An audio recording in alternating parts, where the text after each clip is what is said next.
Nurses అంటే doctors చెప్పే ట్రీట్మెంట్ని follow అయ్యే వాళ్ళు కాదు. పేషెంట్కి డాక్టర్కి మధ్య ఒక మెయిన్ బ్రిడ్జ్ లాంటి వాళ్ళు. అడ్మిట్ అయిన పేషెంట్స్ను అనుక్షణం కంటికి రెప్పలా చూసుకుంటూ మినిట్ టు మినిట్ మానిటర్ చేస్తూ పేషెంట్ కండిషన్ని డాక్టర్కి కరెక్ట్గా కన్వే చేసేవాళ్ళు. వాళ్ళ పర్సనల్ సమస్యలు ఎన్ని ఉన్నా కూడా చిరునవ్వుతో పేషెంట్స్ని ఆప్యాయంగా పలకరిస్తారు. ఒక్కసారి డ్యూటీకి వచ్చాక పేషెంట్స్కి సేవ చేసే ప్రపంచంలోకి వచ్చేస్తారు.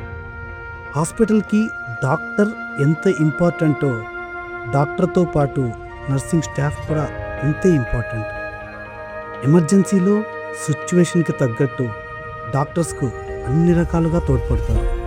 లిటరలీ చెప్పాలంటే they are unrecognised warriors. Our nurses, our future. Empowered nurses save lifes.